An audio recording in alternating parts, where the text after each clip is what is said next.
പിതാവിന്റെയും പുത്രന്റെയും പരിശുദ്ധാത്മാവിന്റെയും നാമത്തിൽ ആമേൻ. Good morning. എല്ലാവർക്കും നല്ല പ്രഭാതം.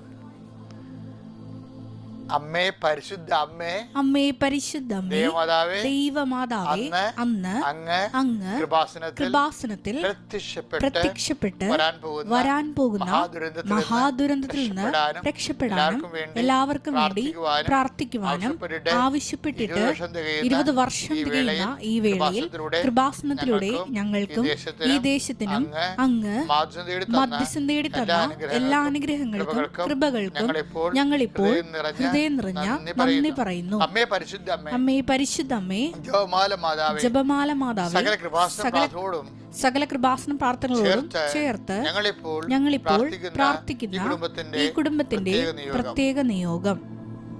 പ്രാർത്ഥന ആവശ്യം പറ മക്കളെ. കണ്ണുകൾ അടച്ച് കൈകൾ കൂപ്പി ശിരസ് നമിച്ച് വേണം പറയാൻ.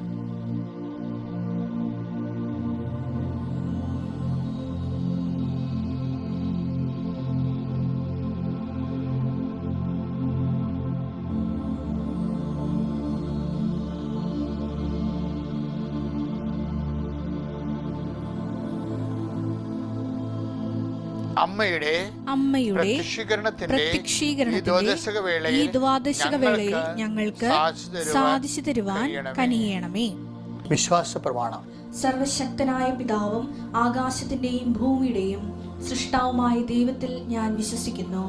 അവിടുത്തെ ഏകപുത്രനും ഞങ്ങളുടെ കർത്താവുമായ ഈശോമിശിഹായിലും ഞാൻ വിശ്വസിക്കുന്നു. ഈ പുത്രൻ പരിശുദ്ധാത്മാവിനാൽ ഗർഭസ്ഥനായി കന്യകാമറിയത്തിൽ നിന്ന് പിറന്ന് പൊന്തിയോസ് പീലാത്തോസിന്റെ കാലത്ത് പീഡകൾ സഹിച്ച് കുരിശിൽ തറയ്ക്കപ്പെട്ട് മരിച്ച് അടക്കപ്പെട്ട് പാതാളങ്ങളിൽ ഇറങ്ങി മരിച്ചവരുടെ ഇടയിൽ നിന്ന് 3-ാം നാൾ ഉയർത്ത് സ്വർഗത്തിലേക്ക് എഴുന്നള്ളി സർവശക്തിയുള്ള പിതാവായ ദൈവത്തിന്റെ വലതുഭാഗത്തിരിക്കുന്നു. അവിടെ നിന്ന് ജീവിക്കുന്നവരെയും മരിച്ചവരെയും വിധിക്കുവാൻ വരുമെന്നും ഞാൻ വിശ്വസിക്കുന്നു. പരിശുദ്ധാത്മാവിലും ഞാൻ വിശ്വസിക്കുന്നു. വിശുദ്ധ കത്തോലിക്കാ സഭയിലും പുണ്യവാന്മാരുടെ ഐക്യത്തിലും പാപങ്ങളുടെ മോചനത്തിലും ശരീരത്തിന്റെ ഉയർപ്പിലും നിത്യമായ ജീവിതത്തിലും ഞാൻ വിശ്വസിക്കുന്നു. ആമേൻ. സുഖസ്ഥനായ ഞങ്ങളുടെ പിതാവേ, അങ്ങയുടെ നാമം പൂജിതമാകണമേ. അങ്ങയുടെ രാജ്യം വരണമേ. അങ്ങയുടെ തിരുമനസ് സ്വർഗത്തിലെ പോലെ ഭൂമിയിലുമാകണമേ. അന്നു വേണ്ടുന്ന ആഹാരം ഇന്ന് ഞങ്ങൾക്ക് തരണമേ. ഞങ്ങളോട് തെറ്റ് ചെയ്യുന്നവരോട് ഞങ്ങൾ ക്ഷമിക്കുന്നത് പോലെ ഞങ്ങളുടെ തെറ്റുകൾ ഞങ്ങളോടും ക്ഷമിക്കണമേ. ഞങ്ങളെ പ്രലോഭനത്തിൽ ഉൾപ്പെടുത്തരുതേ, തിന്മയിൽ ഞങ്ങൾ രക്ഷിക്കണമേ. ആമേൻ. നന്മ നിറഞ്ഞ മറിയമേ, സ്വസ്തി. കർത്താവ് അങ്ങയുടെ കൂടെ സ്ത്രീകളിൽ അങ്ങ് അനുഗ്രഹിക്കപ്പെട്ടവളാകുന്നു. അങ്ങയുടെ ഉദരത്തിൻ ഫലമായി ഈശോ അനുഗ്രഹിക്കപ്പെട്ടവനാകുന്നു. പരിശുദ്ധ മറിയമേ, തമ്പുരാന്റെ അമ്മേ, പാപികളായ ഞങ്ങൾക്ക് വേണ്ടി ഇപ്പോഴും ഞങ്ങളുടെ മരണസമയത്തും തമ്പുരാനോട് അപേക്ഷിക്കണമേ. ആമേൻ. എൻ്റെ പ്രിയപ്പെട്ടവരെ, നമ്മൾ അനുദിന അനുഗ്രഹ പ്രാർത്ഥനയിലേക്ക് പോവുകയാണ്.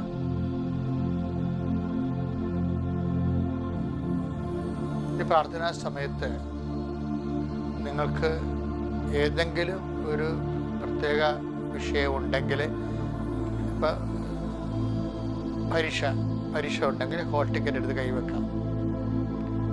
ഞാൻ നിങ്ങൾക്ക് സമയം തരികയാണ്. ഹോൾ ടിക്കറ്റ് എടുത്ത് കൈവെക്കാം. പെട്ട് തുറന്നത് എടുക്കുക. ഇനി പ്രമാണം അല്ലെങ്കിൽ ടാക്സ് അടക്കാൻ പോകുന്നവരുണ്ട്, ബാങ്കിൽ പോകുന്നവരുണ്ട്, പാസ്ബുക്ക് കയ്യിൽ വെക്കാം. ഈ പ്രാർത്ഥനാ സമയം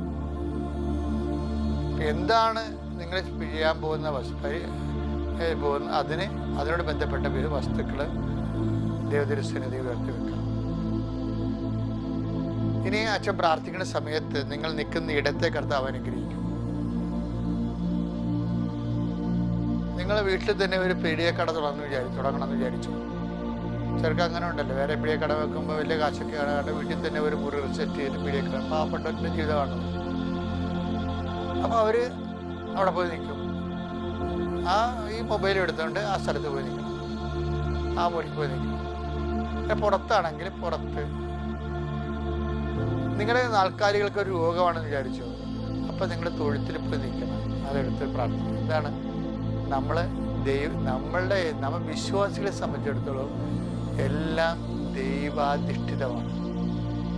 നമ്മൾ ദൈവാധീനം എന്ന് പറയത്തില്ല, ദൈവത്തിന് അധീനം. ദൈവാധീനം കൊണ്ട് രക്ഷപ്പെട്ടെന്ന് നമ്മൾ പറയുന്നത്. ദൈവം അതിന് നമ്മൾ നല്ല ഭാഷ സ്വർഗരാജ്യം എന്ന് പറയും. ദൈവത്തിൻ്റെ അധീനത എല്ലാം ദൈവം സമസ്തവും അവൻ്റെ പാദത്തിൻ്റെ കീഴിലാക്കിയിരിക്കുന്നു എന്നുള്ള സത്യത്തെ അനുസ്മരിച്ചുകൊണ്ടാണ് നമ്മളുടെ ആ വിഷയത്തിന് മേൽ നമ്മൾ സമർപ്പിക്കുന്നത്. കർത്താവേ, നിന്റെ ഉന്നതമായ നാമത്തിന് സ്വസ്ഥം ചെയ്യുന്നു. കർത്താവേ, നിന്റെ വിശുദ്ധ പൗരോഹിത്യത്തെ നീ മഹത്വപ്പെടുത്തണം. 38 കൊല്ലം ഞാൻ അർപ്പിച്ച കുർബാനയുടെ യുഗതിയാൽ ഇപ്പോഴങ്ങയെ നാഥനും രക്ഷകനുമായി ഏറ്റുപറഞ്ഞുകൊണ്ട് പ്രാർത്ഥിക്കുന്ന ഓരോ മക്കളുടെ മേലും കർത്താവിൻ്റെ കണ്ണ ചൊരിയണ പ്രാർത്ഥിക്കുന്നു. ഈശോ റോമാ 10:9 പ്രാർത്ഥിക്കുന്നു. യേശു കർത്താവാണെന്ന് അത്തരം കൊണ്ട് ഏറ്റുപറയുകയും ദൈവനെ മരിച്ചുള്ള ഉയർപ്പിക്കുകയും ചെയ്യുന്നവൻ. കർത്താവെ, രക്ഷ എന്ന് പറയുന്ന ക്രിസ്തുവിനെ പ്രാപിച്ച എല്ലാ മക്കളെയും നീ ആ കൃപയിൽ വളർത്തണമെന്ന് പ്രാർത്ഥിക്കുന്നു. കർത്താവെ, കൃപാസനാമേ, പരിശുദ്ധമേ, ദേവമാതാവേ, കാലാവസ്ഥ വ്യതിയാനത്തിൻ്റെ ഭാഗമെന്ന് പറയുമ്പോൾ ആവശ്യമില്ലാത്ത സമയത്ത് നിനച്ചറിയാതിരിക്കും മഴയും പ്രകൃതിക്ഷോഭങ്ങളും ഉണ്ടാകും. അതിൻ്റെ പേരുണ്ടാകുന്ന വാഹന അപകടങ്ങൾ, എത്ര മനുഷ്യരെയാണ് കണ്ണീരാർത്തുന്നത്, എത്ര കുടുംബങ്ങളെയാണ് കണ്ണീരാർത്തുന്നത്. ഈ ദിവസങ്ങളിൽ മരണം സംഭവിച്ച വീടുകളെ എല്ലാം സമർപ്പിച്ച് പ്രാർത്ഥിക്കുന്നു. അവരുടെ ബന്ധുക്കളെ സ്വന്തപ്പെട്ടെല്ലാം പിരിഞ്ഞു പോയിരിക്കുന്നു. അവരും അവരുടെ കണ്ണീരും മാത്രം ബാക്കിയായിരിക്കുന്നു. കർത്താവെ, നീ മാത്രം അവിടുന്ന് പോരല്ലേ എന്ന് കണ്ണീരോടെ പ്രാർത്ഥിക്കുന്നു. ആ ഭവനങ്ങളിൽ അങ്ങ് കർത്താവ് ശക്തിയായിട്ട് അവരെ സാന്ത്വനപ്പെടുത്തി പ്രാർത്ഥിക്കുന്നു. നഷ്ടപ്പെടുമ്പോൾ കർത്താവ് നഷ്ടപ്പെട്ടത് 1-2 പേർക്കായിരിക്കും. ഈശ്വരൻ 10,000 പേര് മരിപ്പിന് വരുന്നുണ്ടെങ്കിലും നഷ്ടപ്പെട്ടത് 1-2 പേർക്കായിരിക്കും. അവരെ താങ്ങാനും നിലനിർത്താനും അങ്ങയ്ക്ക് മാത്രമേ കഴിയത്തുള്ളൂ. അവർ സംരക്ഷിക്കണമേ, സന്ധിക്കണമേ എന്ന് പ്രാർത്ഥിക്കുന്നു. കർത്താവിൻ്റെ കരുണ, കർത്താവിൻ്റെ ശക്തി, കർത്താവിൻ്റെ സ്നേഹം അവരെ താങ്ങി നിർത്തട്ടെ എന്ന് പ്രാർത്ഥിക്കുന്നു. കർത്താവേ, നിന്റെ വിശുദ്ധ പൗരോഹിത്യത്തെ മഹത്വപ്പെടുത്തണമേ. കർത്താവെ, അന്ധന് കാഴ്ച നൽകിയവനെ,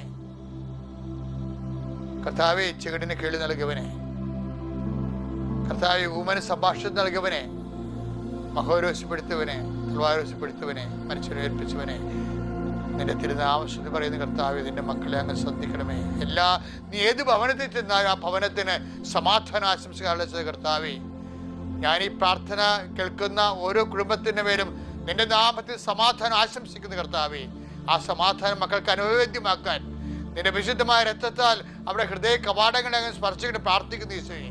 അത് ഈജിപ്തിലെ ഭവനങ്ങളിലൂടെ സംഹാരദൂതൻ കടന്നു പോയപ്പോൾ പെസഹായിലൂടെ കടന്നു പോകുമ്പോഴേ കർത്താവെ, കുഞ്ഞാടിൻ്റെ രക്തത്തിൽ കൈമുക്കിയ വാതിൽപ്പടികളുടെ രക്തത്തിൻ്റെ മുദ്രകൾ കണ്ടപ്പോൾ അവരെ സ്പർശിക്കാതെ കടന്നുപോയ പോലെ കർത്താവേ, നിന്റെ കരുണ, നിന്റെ വിശുദ്ധമായ രക്തം മക്കളുടെ ഹൃദയത്തെ, ജീവിതത്തെ അങ്ങ് മുദ്ര വെക്കണമേ.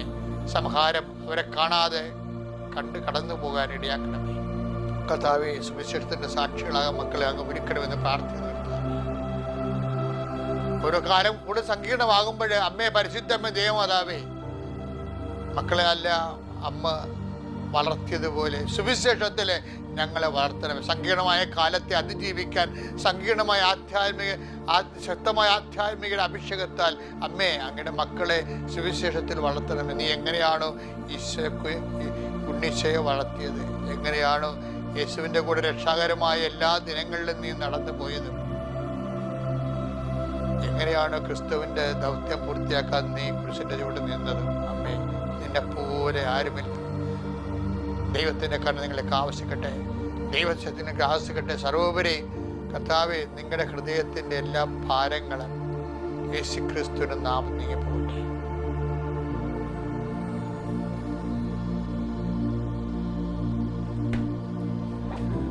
ഓക്കെ, നമ്മളുടെ ജെറമിയായുടെ പുസ്തകം 31-ാം അധ്യായം 26-ാമത്തെ വാക്യം. ഞാൻ അവർക്ക് വീണ്ടും ഐശ്വര്യം നൽകുകയും ഞാൻ നിങ്ങൾക്ക് വീണ്ടും ഐശ്വര്യം നൽകുകയും അവരുടെ മേൽ കരുണ ചൊരിയുകയും ചെയ്യും.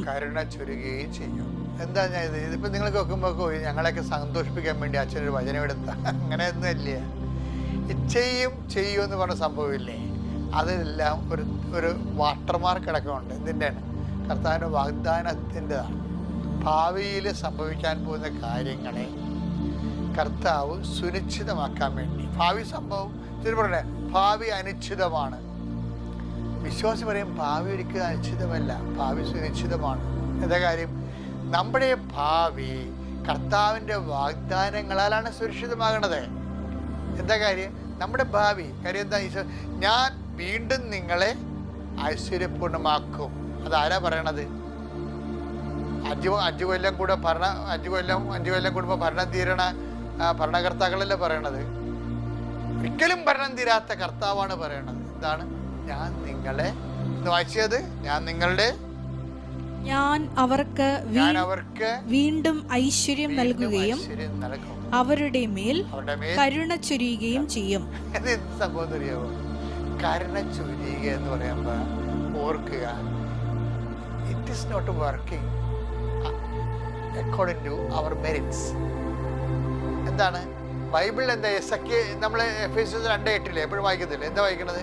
Not by merit but by grace. എന്ന് വെച്ച് കഴിഞ്ഞാൽ നിന്റെ കഴിവ് കൊണ്ടല്ല, എൻ്റെ കരുണ കൊണ്ടാണ്. അപ്പൊ കരുണ എന്ന് പറയണത് നമ്മുടെ യോഗ്യത, നമുക്ക് യോഗ്യതയില്ല ഭാവിക്ക് വേണ്ട, നമ്മുടെ ഭാവിക്ക് വേണ്ട റിസോഴ്സസ് വേണ്ട, നമ്മുടെ ഭാവി ഭദ്രമാക്കാനുള്ള സെറ്റപ്പ് നമ്മുടെ കയ്യിലില്ല. അപ്പൊ എന്ത് ചെയ്യും? അതിന് ദൈവം ഔദാര്യം കരുണ കാണിക്കണം. അതാണ് ഞാൻ വീണ്ടും നിങ്ങൾ ഐശ്വര്യപൂർണ്ണമാക്കും. പിന്നെ എന്ത് ചെയ്യും? ഞാൻ അവർക്ക് വീണ്ടും ഐശ്വര്യം നൽകുകയും അവരുടെ മേൽ കരുണ ചൊരിയുകയും ചെയ്യും. രണ്ട് കണക്കാണ്. കാര്യം നമുക്ക് ഐശ്വര്യം വേണമെന്നുണ്ടെങ്കിൽ നമ്മുടെ യോഗ്യത കൊണ്ടല്ല ഐശ്വര്യം കിട്ടണത്. നമുക്ക് ഐശ്വര്യം വേണമെന്നുണ്ടെങ്കിൽ നമ്മുടെ യോഗ്യത കൊണ്ടല്ല ഐശ്വര്യം കിട്ടണം. പിന്നെ എന്താണ്? കർത്താവിൻ്റെ കരുണ കൊണ്ടാണ്. അപ്പം നമ്മൾ ആശ്രയിക്കുന്നത് കർത്താവിൻ്റെ കരുണയെ തന്നെയാണ്. പക്ഷെ കർത്താവിൻ്റെ കരുണയെ ആശ്രയിക്കുന്നവർ എന്ത് ചെയ്യണം? അവർ കർത്താവിൻ്റെ കരുണ നമുക്ക് ലഭ്യമാകുന്ന രീതിയിൽ ജീവിതത്തെ പുനഃക്രമീകരിക്കണം. ഞാൻ നിങ്ങൾക്ക് ഐശ്വര്യം വീണ്ടും നൽകുമെന്ന് പറയുമ്പോഴേ അതൊരു വാഗ്ദാനമാണത്. വാഗ്ദാനം നമുക്ക് എങ്ങനെ ലഭിക്കണത്? എല്ലാ വാക്കിൻ്റെ ഉള്ളിലും ദൈവം ദാനം വെച്ചിട്ടുണ്ട്. അതിനാണ് വാഗ്ദാനം എന്ന് പറയണത്. ഈ വാക്കിൻ്റെ ഉള്ളിലിരിക്കുന്ന ദാനത്തെ നമ്മൾ പുൾ ഔട്ട് ചെയ്യണം. അതിനാണ് പ്രോമിസ്. ഇപ്പം പ്രോമിസ് എന്ന് നമ്മൾ പറയത്തില്ലേ, പ്രോമിത്തരെ ടു പുൾ ഔട്ട്. അത് പ്രോമിസ് എന്ന് പറയുന്ന ഇംഗ്ലീഷ് പദത്തിൻ്റെ ലത്തീൻ അതിനെ ധാതു പിരിക്കുമ്പോൾ പ്രോമിത്തരെ ടു പുൾ ഔട്ട്, വലിച്ചു പുറത്തെടുക്കുക. അപ്പോൾ വാക്കിൻ്റെ ഉള്ളിലിരിക്കുന്ന ദാനത്തെ നമ്മൾ വലിച്ചു പുറത്തെടുക്കണം. എങ്ങനെയാണ് വലിച്ചു പുറത്തെടുക്കണത്? വാഗ്ദാനങ്ങൾ നമ്മൾ വിശ്വസിക്കുന്നു, വാഗ്ദാനങ്ങൾ പ്രത്യാശിക്കുന്നു, വാഗ്ദാനങ്ങൾ നൽകിയ ദൈവത്തെ നമ്മൾ സ്നേഹിക്കുന്നു. അങ്ങനെയാണ് നമ്മൾ വാഗ്ദാനം പ്രാപിക്കുന്നത്. വീണ്ടും ഐശ്വര്യപ്പെടുന്ന വാക്കിൽ വിശ്വസിച്ചുകൊണ്ട് അതനുസരിച്ചുകൊണ്ട് വിശ്വാസത്തിൻ്റെ അടിസ്ഥാന ജീവിതം പുനഃക്രമീകരിച്ചുകൊണ്ട് വാഗ്ദാനം പ്രാപിച്ച് ഐശ്വര്യം പ്രാപിക്കാൻ കർത്താവ് നിങ്ങളെ അനുഗ്രഹിക്കട്ടെ. Praise the Lord.